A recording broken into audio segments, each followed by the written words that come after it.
Hello, welcome my students and friends. मैं हूं Ashok sir और मैं आपके लिए ले आया हूं खास करके 12th के स्टूडेंट जो एग्ज़ाम देने वाले हैं। अभी 12th का पेपर आने वाला है, उनके लिए खास मैंने किया है। आज बहुत ही एक चैप्टर है इम्पोर्टेंट, वो है इंडिगो। क्योंकि मेरे पास बच्चों का शिकायत आता है, सर इतना बड़ा चैप्टर हमें ठीक से समझ में नहीं आता है, थोड़ा सा शॉर्ट करके बताइए। तो बिल्कुल हम इसमें शॉर्ट करके बताएंगे ताकि आपको पूरा स्टोरी जिस्ट जो है आपको समझ में आ जाए। ठीक है, सबसे पहले शुरू करते हैं chapter Indigo. It was written by Louis Fischer. Louis Fischer के बारे में हल्का सा बताना बहुत ज़रूरी है। लुइस फिस्चर एक अमेरिकन थे बाय बर्थ, लेकिन उन्होंने कभी कभी कहते उन्होंने 1918 से 1920 तक वो ब्रिटिश आर्मी में डिप्लॉयड थे। तो उन्होंने उस टाइम इंडिया विज़िट किया था। तो उन्होंने ना क्या हुआ, इनके महात्मा गांधी के ऊपर इतना इम्प्रेस हुआ था। उन्होंने आए थे हमें शासन करने के लिए, राज करने के लिए, लेकिन इनका पर्सनालिटी से इतना प्रभावित हुए थे कि उनका चेला बन गए। नहीं होते, इम्प्रेस ज़्यादा हो जाते तो उनका हर बात अच्छे लगने लग जाते। तो उनका भी यही हाल हुआ था लुइस फिस्चर का। उन्होंने एक किताब भी लिख लिया, the life of Mahatma Gandhi. एक बहुत ही बढ़िया स्टोरी है, आप इसी से ही लिया हुआ है ये वाला। इसी का एक छोटा सा पार्ट है, तो मोटा सा किताब है, उसमें से एक छोटा सा पार्ट ये है। तो इसमें आपको बता है कैसे कैसे क्या हुआ, पूरा स्टोरी आपको बताने जा रहा हूँ। तो अब स्टोरी शुरू होता है, एक कहाँ पे स्टार्ट होता है, एक बिहार के एक गाँव है चंपारण। एक गाँव है, छोटा सा गाँव है। उस टाइम तो उतना डेवलप्ड भी नहीं था। तो इसमें क्या होता था, उस टाइम अंग्रेज लोग डायरेक्ट शासन नहीं करते थे। जैसे ज़मीन जो होता था, उनका ज़मींदार को दे देते थे पूरा ठेका देके, उसको बोलते थे तुम पैसा उठा के लाओ, मारपीट करो, कुछ भी करो, तुम इतना पैसा सालों में देना है। तो वो लैंडलॉर्ड, ब्रिटिश लैंडलॉर्ड हुआ करते थे।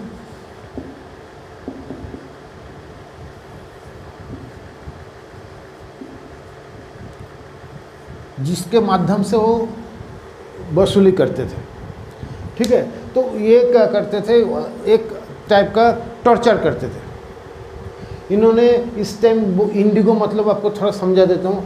हम लोगों ने बचपन में देखा है, आज तो आप नहीं देखते हो, जो सफ़ेद लाने के लिए, सफ़ेद लाने के लिए हमारी माँ चाची जो यूज़ करते थे ब्लू, छोटे छोटे टुकड़ा ब्लू का, तो उसका भी लिक्विड बन गया है। तो उस टाइम जो छोटे छोटे टुकड़ा में आता था वो होता है इंडिगो। ठीक है, तो वो जो इंडिगो का सिर्फ दुनिया में एक ही कंट्री में उसका खेतीबाड़ी होता था, वो है इंडिया। तो आप सोचो, एक चीज़ का पूरा प्रोडक्शन अगर सिर्फ इंडिया में हो तो कितना उसका डिमांड होगा, बोलना ही नहीं चाहिए कि बहुत सारा डिमांड, एकदम धड़ाधड़ डिमांड। तो इस वजह से उन्होंने क्या करते थे, ब्रिटिश के कॉलोनी थे, इंडिया उस टाइम ब्रिटिश के कॉलोनी थी। तो इसलिए क्या होते थे, बोलते भाई किसी का ज़मीन हो, किसी का भी ज़मीन हो, उसके 15% जो है ज़बरदस्ती बोले खेती करना पड़ेगा। भाई तुम्हारा ज़मीन है मानो 15 बीघा, उसमें से 15% वो लोगों का ही करना पड़ेगा। वो लोग नहीं सुनेंगे इसका। और ये क्यों नहीं करना चाहते थे, क्योंकि एक बार इंडिगो का खेतीबाड़ी जिस ज़मीन पे हो जाए वो ज़मीन बंजर बन जाता है, किसी भी चाष नहीं हो सकता, उसका किसी भी फसल नहीं उगा सकते आप। तो क्यों जानबूझ के कोई अपना ज़मीन खराब करेगा। तो बोलते थे नहीं करेंगे, तो उसको मारते थे, कूटते थे, कुछ भी अत्याचार करते थे, घर जला देते थे। तो ब्रिटिश लैंडलॉर्ड इनका पावर किससे मिलता था, इनसे। ब्रिटिश दे रखा, तुम कुछ भी करो, छूट है पूरा। तो अत्याचार करते थे। तो अभी क्या हुआ, आपका राजकुमार शुक्ला इसमें मेन धरोहर है, कैरेक्टर। ये राजकुमार शुक्ला क्या है, वो है शेयर क्रॉपर। क्या है, शेयर क्रॉपर। देखिए, किसान दो टाइप का होता है, एक बहुत ही गरीब होते हैं, तो एक होता है किसान जिसका ज़मीन है, दूसरा किसान जिसका ज़मीन नहीं है, वो और भी गरीब, उसको कहते हैं शेयर क्रॉपर। दूसरे के ज़मीन पे खेतीबाड़ी करके उसको भी देते थे, खुद भी लेते थे, बहुत कम मिलता था उनको। तो शेयर क्रॉपर बहुत गरीब होते थे। तो वही है, उनमें से एक है राजकुमार शुक्ला। अभी अत्याचार करते हैं सब कुछ। देखो 100 बंदा कुछ नहीं बोलेगा, उसमें से एक बंदा जरूर बोलेगा। अगर आपके 100 बंदे के ऊपर अत्याचार हो रहा है, एक बंदा जरूर बोलेगा, बाकी 99 चुप रहेगा। तो उन्होंने चुप नहीं रहा, बोले इसका तो कुछ होना चाहिए भाई। तो उनके दिमाग में आया कि हम एक काम करते हैं कि गांधी जी से एक बार कांटेक्ट करते हैं, उनको बताते हैं कि क्या हो रहा है नहीं हो रहा है। तो उन्होंने क्या किया, गांधी जी के कांटेक्ट करने की कोशिश किया। तो बड़े नेता थे जो भी हो, उनका ना साथ कांटेक्ट नहीं कर पाए। बहुत जगह उन्होंने घुमा बात करने के लिए, लेकिन हो नहीं पाया। लेकिन लास्ट में आके लखनऊ में उसके पीछे पड़ गए। पीछे पड़ के लखनऊ में भेंट हो गया कि सर आपसे कुछ बात करना है, आप मेरे से 2 मिनट बात करेंगे। बोले हाँ बोलो बेटा क्या हुआ। तो उस टाइम उन्होंने चंपारण का जो हाल है, बुरा हाल, पूरा देश का वही हाल था। उस टाइम कोई खास ज़्यादा अच्छा नहीं था कोई। तो उस टाइम उन्होंने बोला कि मेरे गांव में ऐसा ऐसा हो रहा है, जो बोले ये तो बुरा ख़राब चीज़ है। तो लखनऊ में उन्होंने बात किया, बोले बेटा ऐसा तो मैं नहीं जा पाऊँगा अभी, तो एक काम करते, मेरा ना कोलकाता में एक कॉन्फ्रेंस है, फैलाना डेट पे कॉन्फ्रेंस है। तो एक काम कर, कोलकाता में जब जाऊँगा तेरे साथ, तेरे गांव में उधर से सामने ही है बिहार, चले जाएंगे वहाँ पे रास्ते में ही। बोले ठीक है। तो कोलकाता में एक दिन फिक्स हुआ उस दिन का। तो वो गांव से चल पड़ा राजकुमार शुक्ला कि मिलना है, डिटर्मिनेट थे पूरा, जैसे भी मिलना है। जा आके देखे कि प्रोग्राम जो है पोस्टपोन हो गया। क्या हो गया? पोस्टपोन हो गया। तो पोस्टपोन होने के बाद उन्होंने फिर भी, पोस्टपोन होने के बाद उन्होंने हटा नहीं वहाँ से। क्यों नहीं हटा? क्योंकि वो अगर फिर से गाँव आ जाते हैं, क्योंकि फिर दोबारा नहीं जा पाएंगे, फिर नहीं जा पाएंगे। तो उन्होंने इसलिए क्या किया, कोलकाता में ही पड़े रहे, कोलकाता में पड़े रहे। जो भी हो जाए, एक सोचो, एक तो गरीब आदमी, ऊपर से अनजान शहर है, ऊपर से पैसा नहीं है, तो वो आदमी क्या करेगा? कितना मुसीबत झेल के उन्होंने कोलकाता में रह लिया। जो भी पोस्टपोन हुआ था, जितना दिन हुआ था, वो वहाँ पे ज़मीन पकड़ के बैठे रहे। बैठ के उन्होंने कोलकाता में रहे। और गांधी जी से भी भेंट हुआ, क्योंकि गांधी जी को भी पता था मेरे से मिलने आएंगे वो। तो वहाँ पे मिल लिए। तो उसके बाद उन्होंने चल दिए कहाँ? बोला चल तेरे गांव चलता हूँ, वहाँ पे जाके सॉल्व करता हूँ। बोला अच्छी बात है सर, चलो। फिर उन्होंने बिहार में जहाँ पे जाना था, चंपारण, वहाँ पे डायरेक्ट ट्रेन नहीं है।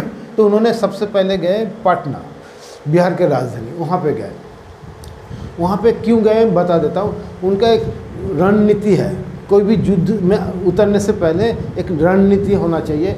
गांधी जी के बारे में हल्का बता देता हूँ। गांधी जी साउथ अफ्रीका में उनको आज़ादी दिला के आए थे, साउथ अफ्रीका में। अभी भी उनके नाम पे लोग सर झुकाते हैं। तो वहाँ पे आज़ादी दिला के आए थे, उनको पता है कि कैसे लड़ना है, टैक्टिक्स सब पता है। तो उन्होंने क्या किया था, पहले पटना में गए। पटना में जाके किन से मिलना था? डॉक्टर राजेंद्र प्रसाद से मिलना था। ये हमारा देश के बहुत ही बड़ा मंत्री थे, प्रेसिडेंट थे। तो उसमें क्या, वो पहला प्रेसिडेंट थे। तो उसमें आपका क्या हुआ, वहाँ पे नहीं थे जब उन्होंने घर पे गए, उनके घर पे तब नहीं थे वो, राजेंद्र प्रसाद जी नहीं थे। तो राजेंद्र प्रसाद जी नहीं थे, गांधी जी गए उनसे मिलने के लिए। वहाँ पे भी 2 ट्विस्ट है। जो मानो उनके घर पे मिलने वाले के लिए आते हैं, शिकायत लेके आते थे, उनका 2 टाइप का ट्रीटमेंट था। अगर कोई गरीब हो, ऐसे ऑर्डिनरी किसान हो, बोलते नीचे बैठो।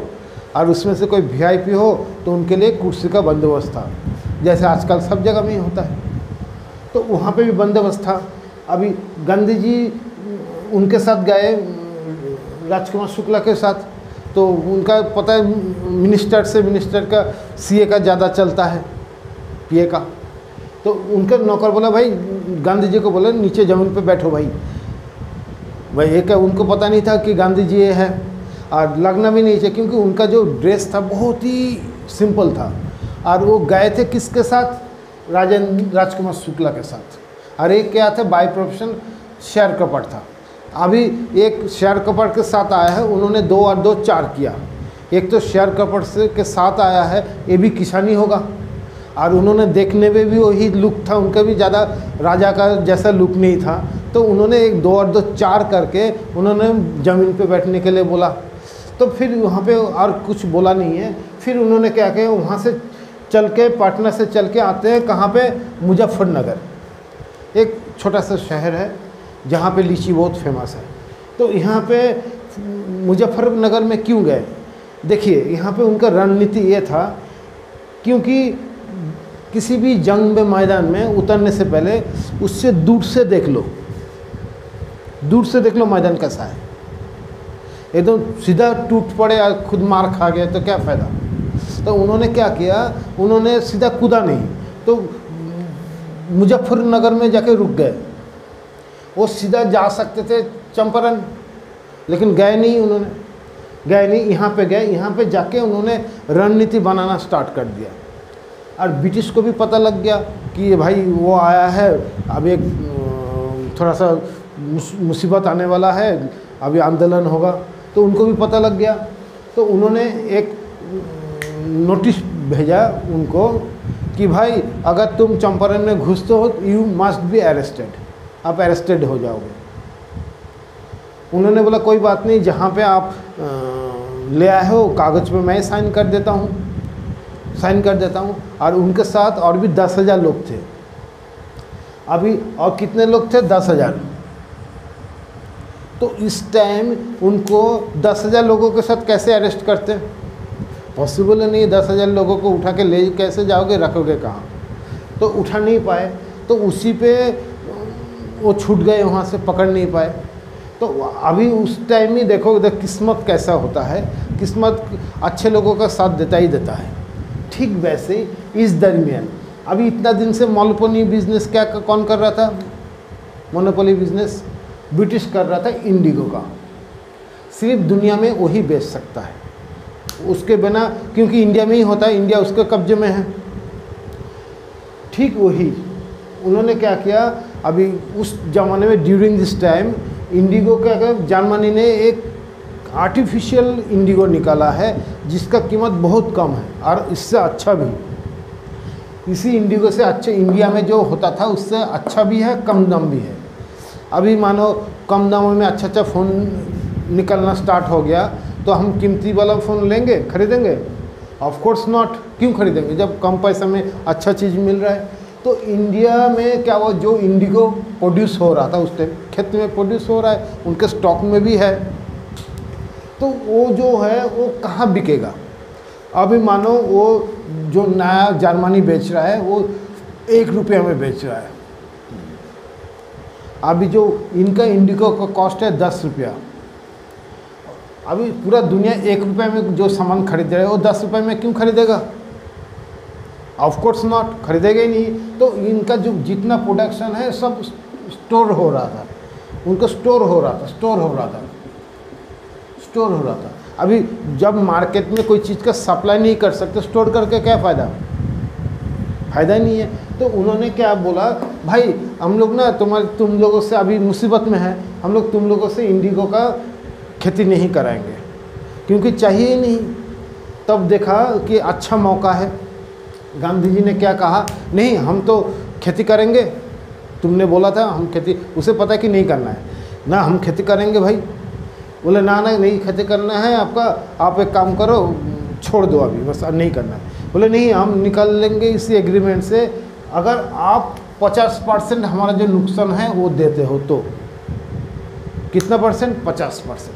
50% हम मुआवजा दे दो, जो नुकसान हो, रिकवरी मानी, वो जितना नुकसान हुआ हमारा 50% दो। बोले नहीं वो तो बहुत ज़्यादा है। अभी असलियत में शुरू हुआ दुकानदारी, बिजनेस डील में माहिर थे महात्मा गांधी, एकदम बिजनेस डील, कहाँ तक बिजनेस का डील करना है। तो उन्होंने बोले नहीं 50% हमें चाहिए, टस से मस नहीं हुए। और जो ब्रिटिश लैंडलॉर्ड बोल रहे थे 25% में डील डन करो, बोले नहीं, वो बोले हाँ, ये बोले ना, ये बोले हाँ, मतलब वो 50 पे अटल रहे और ये लोग 25 में ही देना है। अभी मानो आपको बता देता हूँ, आप किसी दुकान पे गए, किसी चीज़ का कीमत है 50 रुपया और आपने दुकानदार को बोला 25 रुपये में दोगे, बोला हाँ ले जाओ, तो आपके मन में क्या आएगा, अरे 10 रुपये बोलता है वो भी दे देता हूँ, है ना। ठीक वैसे झट से नीचे उतरना नहीं चाहिए। उन्होंने 50 बोला, उनका भी मन में 25% है, लेकिन उन्होंने उतरा नहीं, बोला नहीं हमें तो 50 पे ही। जब देखा कस्टमर जा रहा है दुकान से, तब बोला हाँ चाचा 25 में ले जाओ भाई, ले जाओ। ठीक उन्होंने यही दुकानदारी यहाँ पे किया है, ठीक एकदम दिमागदारी के साथ। जब देखा कि अभी डील खराब हो जाएगा, उन्होंने बोला ठीक है 25% में भी डन। अभी इन्होंने डन क्यों किया था, इसके पीछे भी कारण है दो। एक, ये जो किसान हैं ये बहुत ही गरीब होते हैं, राइट। उसके बाद उनका जो इतना दिनों का जो नुकसान का भरपाई जो मिल रहा है, एक साथ अगर 25% करके भी मिलता है, वो एक बहुत बड़ा रकम होगा। अभी मानो आप कहीं पे काम कर रहे हो किसी ऑफिस में, आपको 10 साल का एक ही बार में फंड बोनस मिल जाए तो कितनी खुशी में से, एक बड़ा रकम होगा ना। ठीक ऐसे ही वो 25% ज़्यादा नहीं था, लेकिन इतना दिनों का नुकसान एक साथ जुड़ा हुआ था, ये भी इनके लिए बड़ा रकम था। तो इसलिए उन्होंने राजी हो गया, हमारे गरीब भाई लोगों को बहुत फ़ायदा होगा, 25 में भी बहुत है। उनको और एक भी डर था, सबसे कारण ये था, अभी रूलिंग पार्टी कौन थे, कौन रूल कर रहे थे। अभी मानो 25 में बोलते नहीं राजी होना, मैं 50 में ही करना है आपको, लेना मैं, हमें 50% लेना। अगर ये बोलता है नहीं देता हूँ, जो हो सके कर ले, तो रूलिंग पार्टी है, जो जिसका शरीर जिसका डंडा उसके भैंस, वो अगर बोल देता भाई नहीं देता हूँ, मैं 50 नहीं दूंगा, एक भी कुछ भी नहीं दूंगा, तब तो हाथ से ये भी चला जाता। क्यों, रूलर जो होता है वो तो अपने मन मर्जी चलाता है, वो मन मर्जी नहीं करता, इसका क्या गारंटी है। इन्होंने ये समझ के किया कि 25 भी हाथ से चला जाएगा। 25 भी खूब छोटा रकम नहीं है, वो भी बड़ा रकम है। और सबसे बड़ी बात है, इनके पीछे कारण आपको क्वेश्चन आएगा, क्यों 25 पे राजी हुए थे। उसका एक कारण है, अच्छा एक बात बताइए, उनका एक मॉरल विक्ट्री मिला।